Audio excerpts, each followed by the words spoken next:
It's Star Trek. I love it, it's important to me, but it's still a TV show. What is there to get? Star Trek is more than just a television show.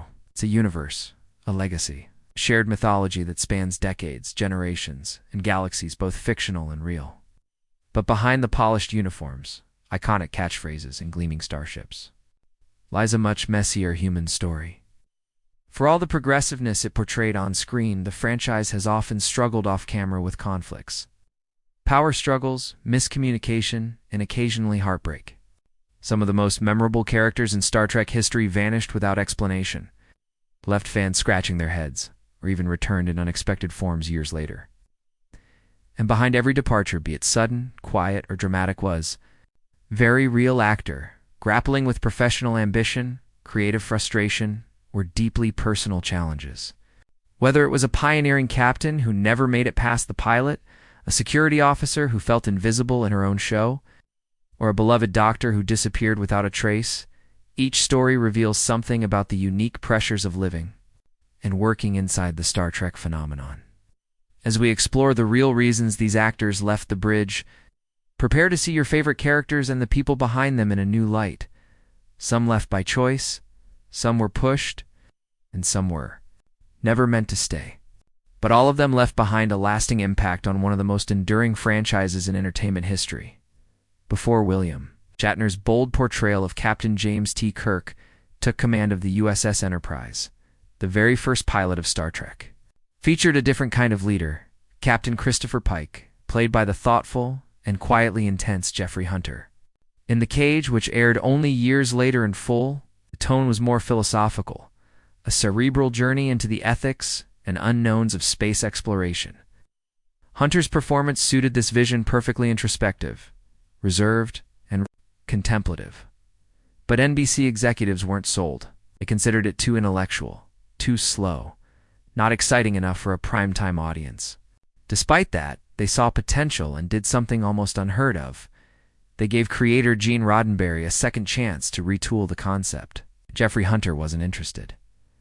The reasons remain speculative.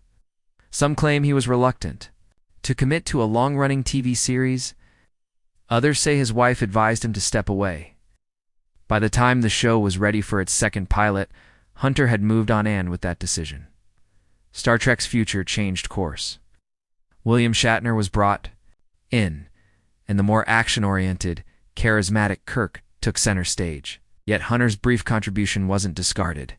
When production ran behind during Season 1, footage from The Cage was recycled into the two-part episode The Menagerie, cleverly reframing Pike as Kirk's mysterious, damaged predecessor. That narrative pivot not only saved time and budget, but also laid the foundation for Pike's legacy, one that would continue for decades, culminating in Anson Mount's acclaimed portrayal in Strange New Worlds. Jeffrey Hunter never returned to the franchise and tragically died just a few years later. But in a twist of fate, the role he once walked away from became one of the most iconic what-ifs in science fiction history. Denise Crosby's decision to walk away from Star Trek, The Next Generation, was one of the earliest and most striking examples of an actor stepping away, not because of scandal or personal hardship, but because of a growing creative frustration. Cast as Tasha Yar, the tough and assertive chief of security aboard the Enterprise D, Crosby was initially excited to be part of a new Star Trek legacy. But it didn't take long for her enthusiasm to wane. As episodes aired and scripts developed, she realized her character was being sidelined. Tasha Yar, despite being positioned as a key member of the bridge crew, often faded into the background, rarely given meaningful development or impactful dialogue.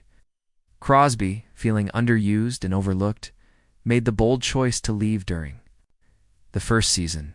Instead of writing her out quietly, the showrunners chose to kill off her character in a shocking and abrupt manner.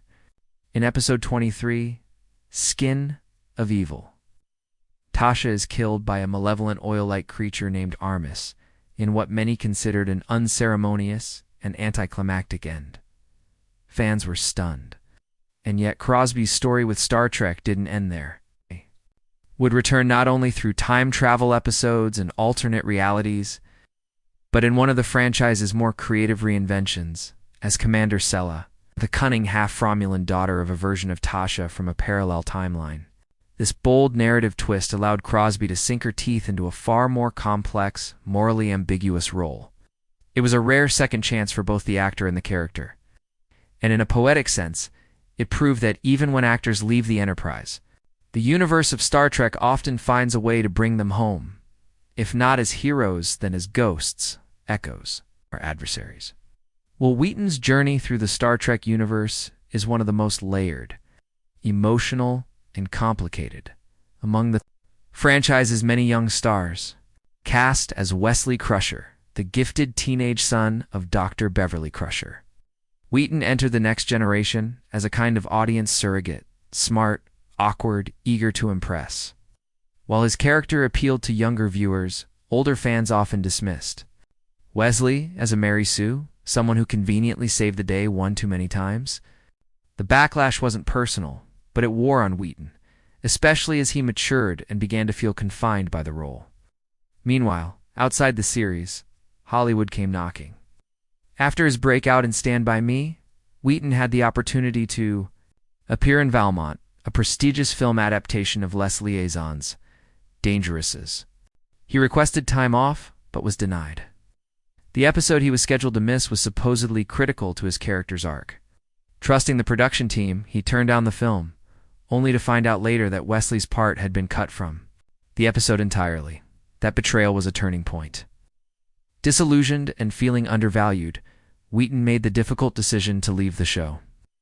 His character was written out gently, heading off to Starfleet Academy. But Wesley Crusher would return later, both as a disillusioned cadet and eventually, in a spiritual twist, as a traveler, a being who could transcend space and time. Wheaton's personal relationship with Star Trek healed over time.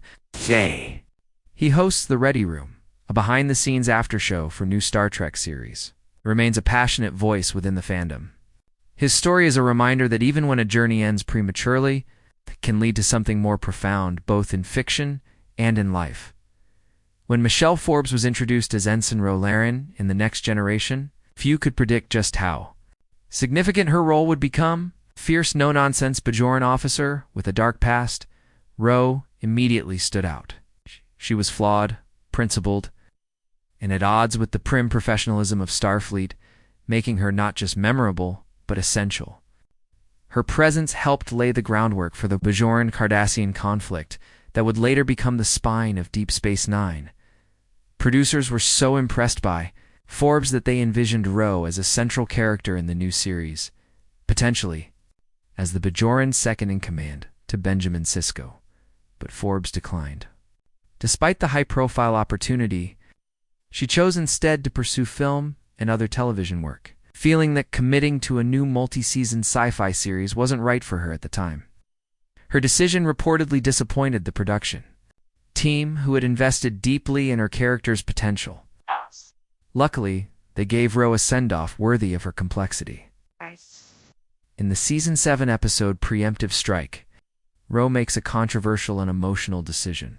She defects from Starfleet to join the Maquis, a group fighting against what they view as an unjust peace with the Cardassians.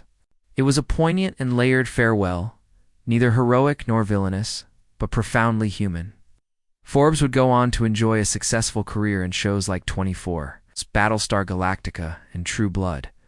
While she never returned to Star Trek during its original run, her impact endured. Ro Laren became a symbol of moral ambiguity in the Trek universe, a reminder that not all exits are clean. Not every officer is comfortable following orders blindly.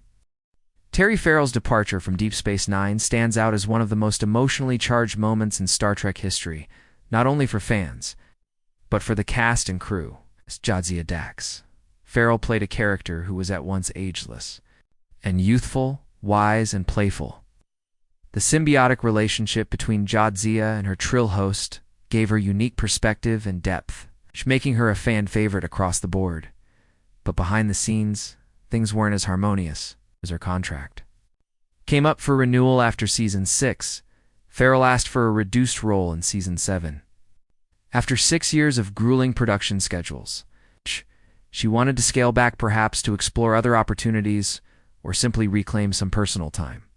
But according to Farrell, those requests were met with resistance, particularly from executive producer Rick Berman. It's claimed in interviews and documentaries like What We Left Behind that she felt pressured, dismissed, and even bullied during negotiations.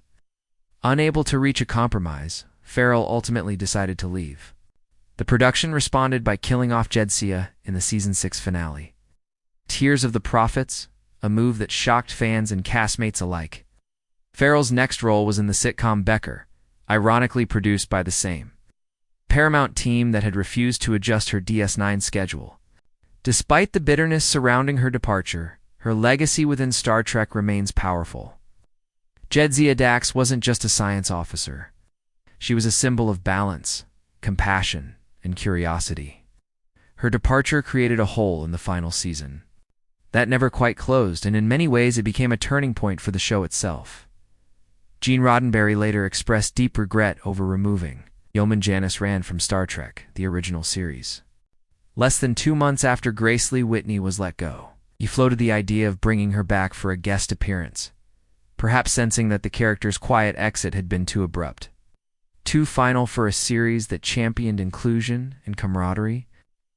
Rand simply vanished from the bridge, her absence rarely explained, her presence gradually forgotten by the scripts. Yet time has a way of circling back in the Star Trek universe. Whitney would eventually return not with a spotlight or fanfare, but with a gentle grace that echoed her original portrayal. She reprised Janice Rand in Star Trek, the motion picture. Appearing as a transporter chief, her look older, her presence wiser, she made brief but meaningful returns in Star Trek 3, 4, and Vi, always appearing as a touchstone to the franchise's roots.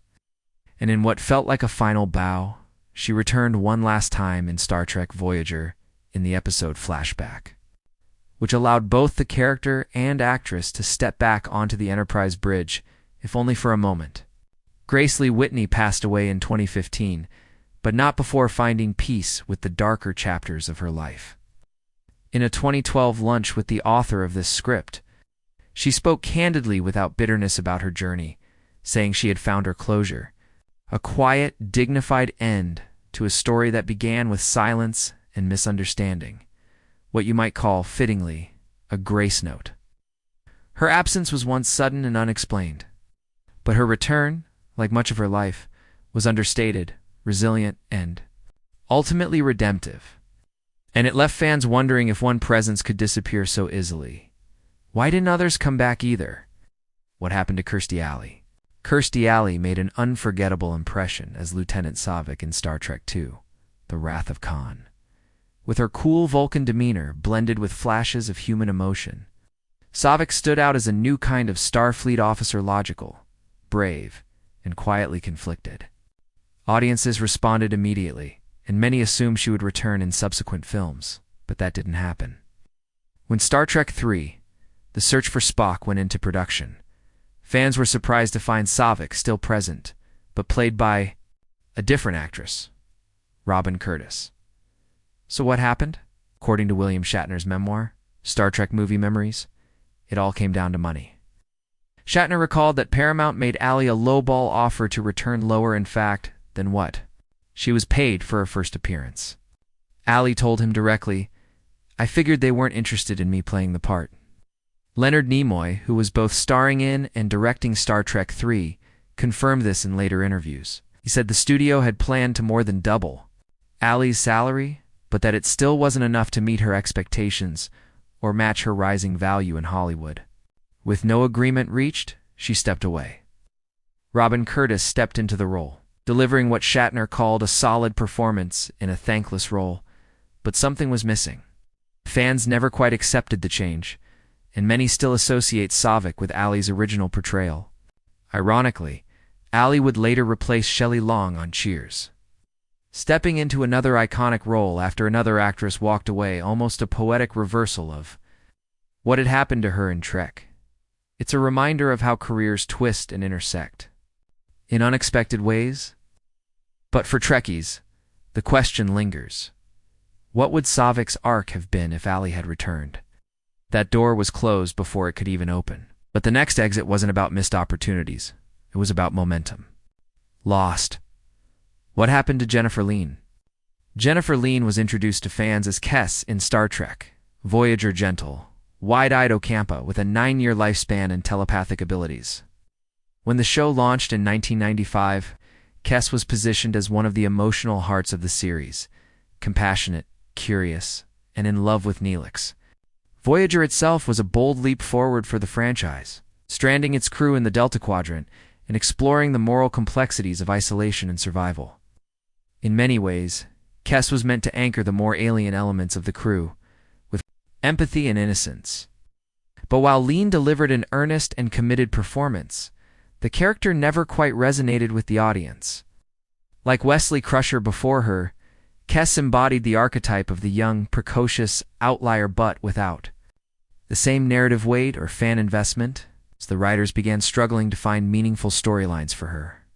In Season 4's The Gift, Kes evolved into a being of pure energy and left Voyager behind a dramatic exit that gave her a noble send-off but was clearly designed to make room, and that room was filled by a game-changing addition. 7 Of 9, played by Jeri Ryan, the former Borg drone, with her intricate backstory and cool demeanor, brought a spike in ratings and fan engagement. Behind the scenes, producers Rick Berman and Jerry Taylor admitted they had written themselves into a corner with Kes. The character's short lifespan and romantic entanglement with Neelix limited her growth.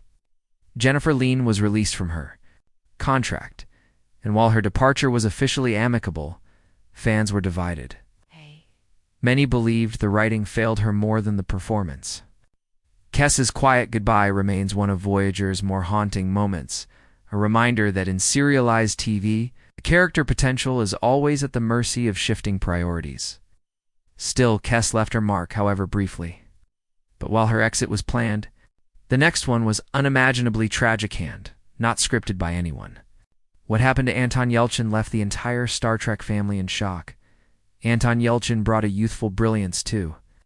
The role of Pavel Chekhov in the rebooted Star Trek film series, though Walter Koenig originated the character in the 1960s, Yelchin's portrayal in the 2009 film introduced a new generation to the boyish genius with the thick Russian accent and eager loyalty to the crew. Yelchin was already a rising star when he joined the cast, known for emotionally intelligent performances in indie films. But in June 2016, his life was cut tragically short. He was just 27 years old when he died in a bizarre freak accident at his Los Angeles home. After failing to arrive at a scheduled rehearsal, friends found him pinned between his 2015 Jeep Grand Cherokee and a brick pillar in his driveway. The vehicle had rolled backward, trapping him in a way that caused fatal internal injuries. Authorities ruled the death accidental. What made the tragedy even more heart-wrenching was the timing. Yelchin had just completed filming Star Trek Beyond, the third installment of the rebooted series. He was, by all accounts, at the height of his career. His portrayal of Chekhov was warmly received by fans and critics alike, bringing both humor and vulnerability to the screen. Tributes from across the industry poured in. J.J. Abrams, who directed the first to reboot films, called him kind, funny, supremely talented, and said, "You weren't here nearly long enough." Director Justin Lin was still in shock, while co-stars like John Cho, Zoe Saldana, and Zachary Quinto described Yelchin as a curious, passionate artist and a beautiful soul. The model of Jeep involved had already been under federal investigation for gear-shifting defects, sparking legal battles and public outrage. Though no direct causality was assigned, the controversy added another layer of sorrow to the loss. Yelchin's death left a hole in the heart of the rebooted Star Trek family. He had so much more to give, not just to the franchise, but to cinema itself. His final appearance in Star Trek Beyond became a posthumous tribute, and out of respect, producers confirmed that Chekhov would not be recast in future films. Sometimes a role is simply irreplaceable. And in this case, a light went out far too soon. Star Trek isn't just about voyages to the stars. It's about the people who dared to go. The actors who brought these stories to life didn't always stay the course, and their exits, like their performances, were varied, emotional, and deeply human. From quiet dismissals and contract disputes to creative frustrations and tragic loss, Each departure left its mark on the franchise and its fans. But that's the nature of a universe that spans decades and timelines. Characters change. Stories evolve. And behind the scenes, the human beings behind the uniforms are writing chapters of their own lives, sometimes walking away, sometimes returning, and sometimes leaving a legacy that's larger than anything they could have imagined. As we look back on these departures, we're reminded that Star Trek, for all its futuristic trappings, has always been about us. Our fears, our hopes, our flaws, our grace. And whether a character stayed one episode or 100, their presence helped build something enduring. Something that, like the stars themselves, will keep shining long after the actors have left the stage. If you've made it this far into the story, we thank you. Now we want to hear from you. Who surprised you the most? Whose departure hit the hardest? Let us know in the comments. And as always, thank you for watching. Don't forget to like, subscribe, and boldly click that next video for more hidden stories from the galaxy of Hollywood.